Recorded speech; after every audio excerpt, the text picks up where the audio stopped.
காலேஜில் படிக்கிற மாணவர்கள், குறிப்பா ஃபைனல் இயர் படிக்கிற மாணவர்கள் இதை ரொம்ப தெளிவா கேளுங்க. இன்டர்ன்ஷிப்புக்கு உங்களை கூப்பிடுறோம்னு உங்களுக்கு மெயில் வரும். சரி, நம்ம இன்டர்ன்ஷிப் போயிருவோம். மாசம் மாசம் உங்களுக்கு ஸ்டைஃபண்ட் வேற கொடுக்கறோம். நல்ல கம்பெனி BCODEZ அப்படிங்கிற கம்பெனில இருந்து கூப்பிடுறோம். நீங்க இந்த வேலைக்காக, இந்த இன்டர்ன்ஷிப்புக்காக கொஞ்சம் ப்ராசஸிங் எல்லாம் பண்ண வேண்டியிருக்கு. ஒரு 7,000 ரூபாய் அனுப்புங்க அப்படின்னு கேட்பாங்க. நீங்க நல்லா இருக்கு, கம்பெனி நல்லா இருக்கு, ப்ரொஃபைல் நல்லா இருக்கு, மாசம் 30,000 ரூபாய் ஸ்டைஃபண்ட் கொடுக்கறாங்கன்னு சொல்லி 7,000 அனுப்புவீங்க.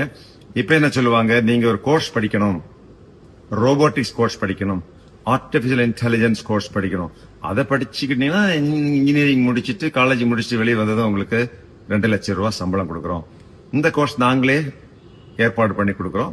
இனிஷியல் ஃபர்ஸ்ட் இயர் ஃபீஸ் கட்டுறது நாங்களே கட்டிக்கிறோம். நீங்க வெறும் 1 லட்சம் ரூபாய் கட்டிக்கிங்க இப்படின்னு சொல்லி உங்கள்கிட்ட 1 லட்சம் ரூபாய் கட்ட வச்சு சிம்பிளாக எங்களை ஏமாத்திட்டு போறாங்க.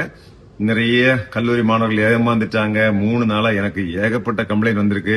எனவே தமிழ்நாட்டில் உள்ள எல்லா மாணவர்களுக்கும் இதை போய் சேர்ற மாதிரி இந்த வீடியோவை போய் சேர்த்துருங்க. காலேஜில் படிக்கிற மாணவர்கள், உங்களுக்கு இது போன்ற ஒரு ஃபேக் இன்டர்ன்ஷிப் கொடுக்கறோம், இல்ல ஜாப் கொடுக்கறோம்னு சொல்லி ஃபேக்கா வந்து இதுக்கு ஒரு கோர்ஸ் படிக்கணும், நாங்களே கரஸ்பாண்டன்ஸ்ல கோர்ஸ் படிக்க வைக்கிறோம்னு சொன்னா நம்பிடாதீங்க.